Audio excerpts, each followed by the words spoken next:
সামনে ফারুকে আজমও, ঠিক কিনা? আমার নবীর সামনে আবু জেহেল যখন উপস্থিত হয়েছে, আমার নবীকে বলে, হে মুহাম্মদ সাল্লাল্লাহু আলাইহি ওয়াসাল্লাম, আপনার মতো কুসরি আমার চোখ দেখে নাই। কি বলবেন? একটু জোরে বলেন।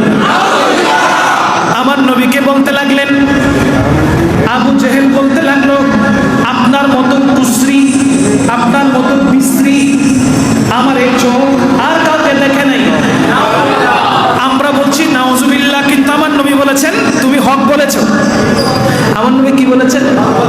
তুমি হক বলেছো, তুমি সঠিক আছো। এইদিকে ফারুকে আজম আমার নবীকে বলতে লাগলেন, ইয়া রাসূলুল্লাহ, আপনার মতো সুন্দর আর দ্বিতীয় কাউকে দেখি নাই। আমার নবীর ব্যাপারে হযরতে হাসান বিন সাবিত রাদিয়াল্লাহু তাআলা আনহু তিনি বলতে লাগলেন, ওয়া আহসানু মিনকা লাম তারা কাত্তু আইনি, আপনার মতো সুন্দর আমার এই দুই চোখ আর কাউকে দেখে নাই। আমার নবী বললেন, তুমি হক বলেছো।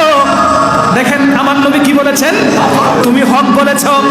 রাসূল আরবি সাল্লাল্লাহু আলাইহি ওয়াসাল্লামকে প্রশ্ন উপস্থাপন করা হলো, ইয়া রাসূলুল্লাহ, সিদ্দিক আকবর, ফারুক আজম, উসমান জিন্নুরাইন, মাওলা আলী, হাসান বিন সাবিত রাদিয়াল্লাহু তাআলা বলতে লাগলেন, আপনি সুন্দর, আপনি বলে দিয়েছেন হক বলেছে।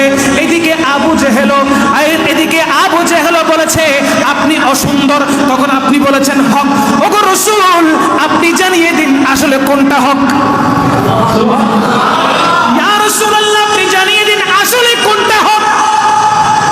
আবু জেহেলের কথা হক বলেছেন, আবার এদিকে আপনার সাহাবা কেরাম আপনার তারিফ যখন করেছে, আপনি তাদেরকেও হক বলেছেন। ইয়া রাসূলুল্লাহ, আসলে কোনটা হক? আমার নবী সাথে সাথে জানিয়ে দিচ্ছেন, শুনো শুনো, আমি রাসূল হলাম আয়না। আমি রাসূল কি? মানুষ যখন আয়নার সামনে যায় নিজেকে নিজে, ঠিক না ঠিক না? মানুষ যখন আয়নার সামনে যায় নিজেকে নিজে দেখে। বলে আবু জেহেল যখন আমি রাসূলের সামনে এসেছিল, তখন মূলত